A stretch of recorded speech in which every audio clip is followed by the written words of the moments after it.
Hey, really quick, before this ChillCraft episode starts, I'd like to say that I already attempted to record this one.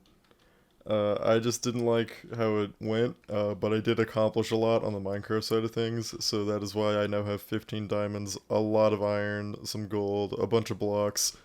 I'm not cheating. Here's the entire thing condensed down into 30 seconds. So yeah, I just wanted to have that be said that I don't cheat. It's all there. I was just, I didn't like, I wasn't feeling it. I didn't like how I answered the questions.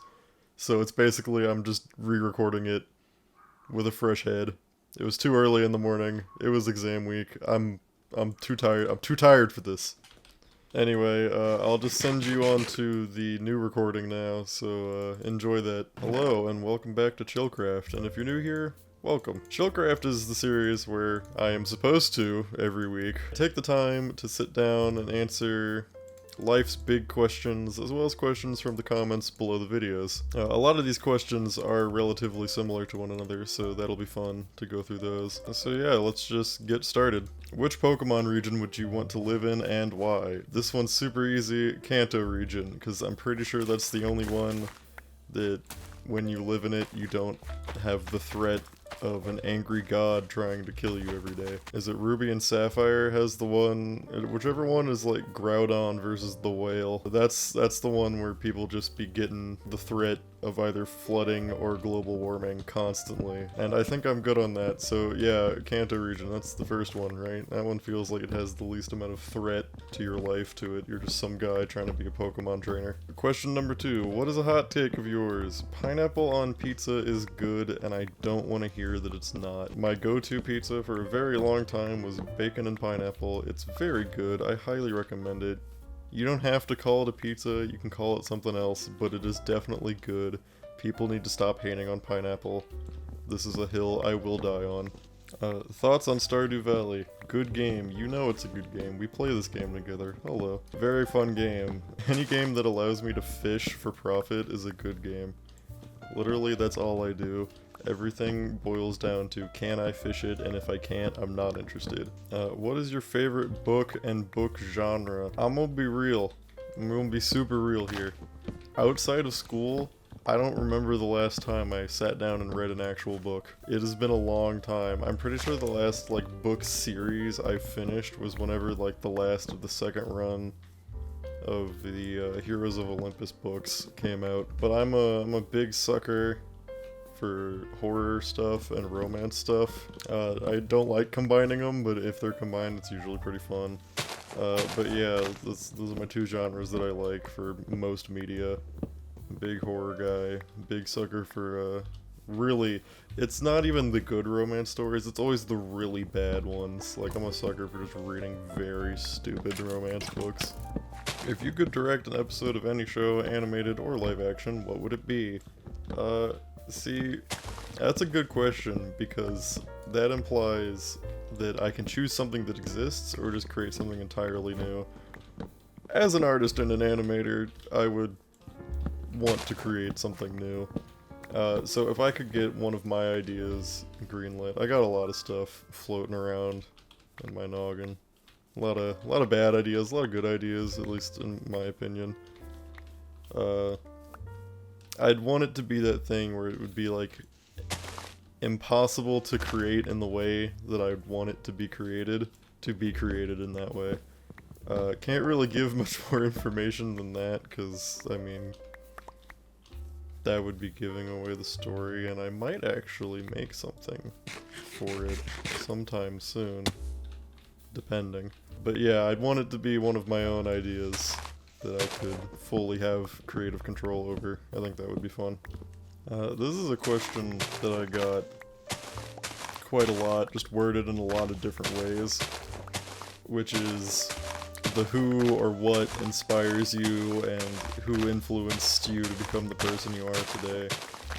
So this is our first bigger question. Since so many people asked this, I'm gonna take some time to answer this the best that I can.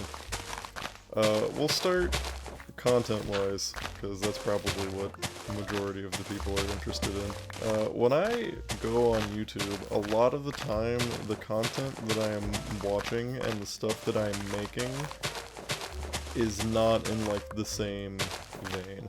Like, of the YouTube content I upload, I think the closest I can get for someone that, like, inspired me to maybe change up what I'm doing, or work on things differently, are mainly people that I know personally. So it's never from like I saw their content and was like, it's time to change things up. It was, I saw how they were working on things and how they were creating things and decided to change it from there. And that mainly goes for both my friend Ethan839 and Mr. Starsalt again. They're now in all 3 of the ChillCraft episodes. They've all been mentioned. I saw, this mainly goes for Ethan, but I saw a lot of the things that he was creating when we first came into contact with one another. And a lot of his stuff that he was doing was like, wow, that's so like outside the box for like a way to do things. So I was like, maybe I should try to change things up too. And I didn't, of course, change them in the same ways. I would change them differently. Like, for a while I was doing little drawings and stuff inside my videos. Kind of stopped doing that recently because they take a little longer to make than I'm comfortable with for the shorter kind of stuff that I make. So definitely him. At least in the Minecraft scene, of like the few people that I watch, there's this guy I'm sure most people know in terms of Minecraft content, which is RecRap2 or just RecRap. I don't know which one he goes by specifically. A huge inspiration for just like the work ethic and the mindset behind making videos, because like I don't think he's changed really anything other than like video length since he started. Like, he just set his mind to like, this is what I want to create, and like sure, like the ideas are change and everything and they get different, but it's like, it just felt like, yeah, this is who he is, this is what he does, and you can tune in or not, and that's something that's just super cool to see. As for what has influenced me to become the person that I am today, this is probably where it gets a little heavier. So way back in the day, I don't really know how to start a story like this, because when I was a kid, I had so many different people in my life that were like pushing me and changing me and like making me think about things in an entirely different way from how I would probably have perceived them on my own. And a lot of it comes from like my family members and stuff. From an art standpoint, my mom and my dad are both really impressive artists, but a lot of the stuff that they do, like even if they don't like it sometimes, I'm just like, this is so impressive that you've been able to do it. A lot of their mindset has been imparted onto me personally, where like the way that I think about things, I see it a lot as the way they probably would also think about similar things. So definitely them, like they of course would shape me into who I am today. And I've been around for a while in terms of like being alive. I am almost 22. As of May, I will be 22. I feel as though, having gone this far in my life, I have too many different people to talk about. But I think a big one, at least on like my outlook on life, has to be my late grandfather. He died back when I was still in high school. This is where the super personal story comes out for today. And when he was alive, he was so great and full of life, and just he loved the world and being alive. The things that he would say and how he would act and what he would do, it was so fun to be around him.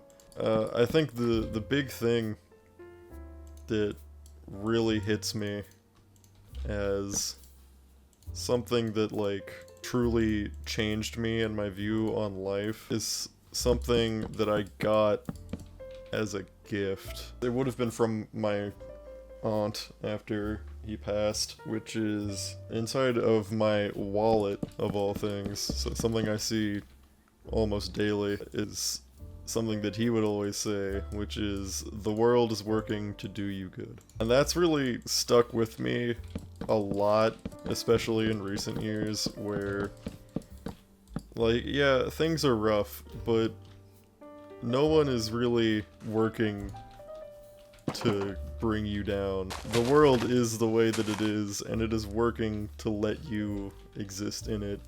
And that quote is just, it's stuck with me, especially in recent years, when things have gotten rough, where I look at everything objectively, and I'm like, you know what, yeah, things might be bad now, but they're gonna get better, and as long as I'm available in, like, my brain, like, I'm open to it, and I'm working towards it, then things will get better.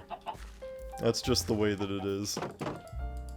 Anyway, I digress. Of course, from there even after that point, I've also had many other people that have just influenced me. Really, just everyone around you. I don't think people realize this, but everyone around you changes you in a different way, even if you don't think that you're open to that kind of change.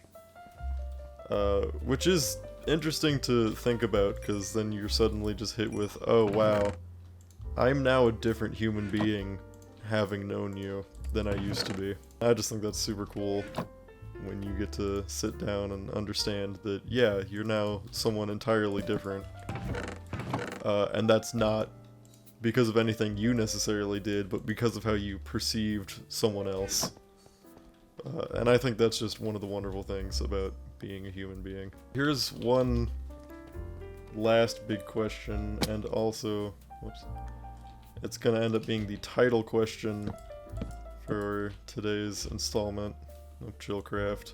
And the question comes from my friend Ethan, which we already did actually have a small discussion on, at least, which is, what do you do to overcome the roadblocks in life?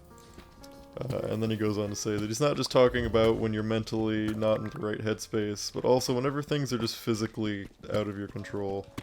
What's your process to overcome all of it, if any? This is the main reason I decided to re-record this episode, because I feel like I did not do this question the justice that it deserved in my initial answer. When I am encountered with a very specific, with a specific hardship or difficult situation, I have found that I immediately switch to analytical mode. Like, I am immediately just, no, it's time to think about what the situation is and how to figure out a way to move past it in the most efficient way possible. I don't know if this is the proper response to certain things, but I shut myself off emotionally and work my hardest to figure out how to solve it and do it in a way that causes the least amount of stress to myself and anyone else around me. Which, it can be a good way to solve things efficiently and quickly. I don't know if the mental part of it is necessarily good, but it certainly is effective. That's just for me, and I think the important thing to understand from it isn't the whole, like, oh, just shut yourself off from everyone else and work past it on your own. Because it can work, it definitely can work if that is what works for you. But if that isn't what works for you, you can't expect it to work at all. You really have to do things in a way that function the best for you mentally and physically. And that can come from other people, that can come from yourself, that can come from doing things. Like, I know a lot of people, when confronted with really dire situations, decide to do things that they enjoy doing, so like playing games or working on their hobbies. Other people find joy and like solace in working on ways to help themselves by connecting with new people and making new friends. And all of that is basically just finding ways to ignore the situation which can work. You can ignore it until it goes away, but that's also not the best. And I know so far we've hit that both aren't the best way to handle things, and that's because I think in order to confront things properly and handle them efficiently, you need a little bit of both. You need a little bit of that emotionality to it, and you need a little bit of the analytical side of yourself to work together in tandem. Just keep moving. And that's the hard part, because sometimes you just want to stop and shut down and just give up. But giving up has got to be one of the greatest disservices to yourself that you can do. Because if you give up and decide not to keep moving forward, then you've just lost. There is now no way for you out of that situation. You have accepted that your life is now what it is from that point forward, and you are now forever changed by that, which is not always going to be in a good way. As long as you're able to just move forward and like you understand in yourself that yeah, things are different and things are difficult, but I am now capable of understanding that and moving past them and working towards a place that I will be better, then you've already won. You've already done everything you're going to be capable of doing in that moment, even if it's like completely out of your hands.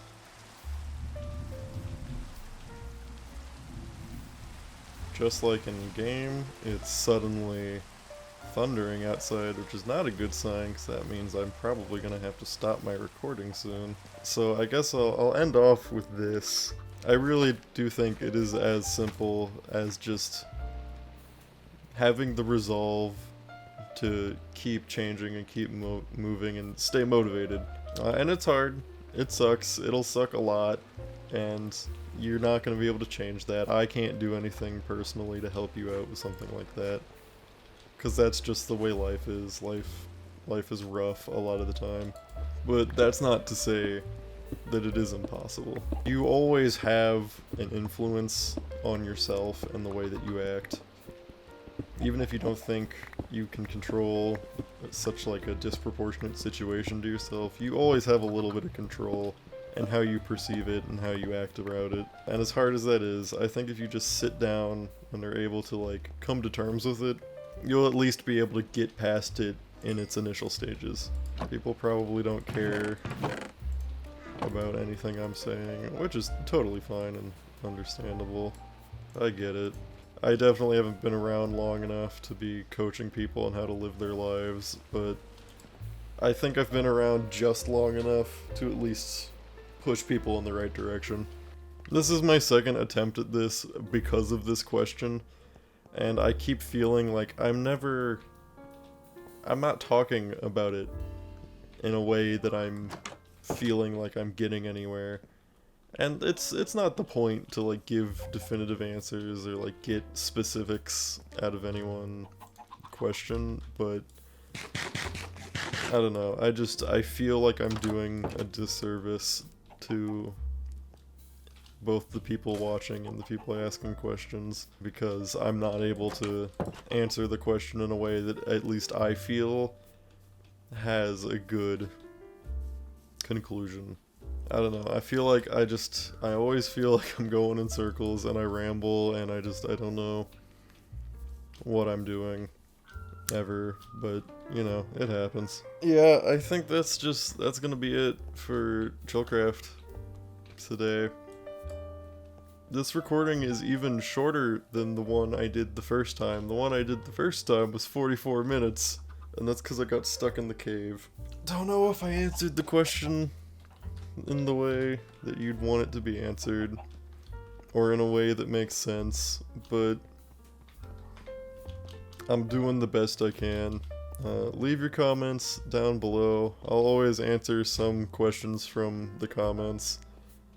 That's just how ChillCraft works. If no one comes up with any big brain questions for episode 4, I guess I'll take it into my own hands, go do some research. Well, I guess I'm gonna go record something else now. Who knows what I'll pump out next. I'll see you guys in the next one. Bye-bye.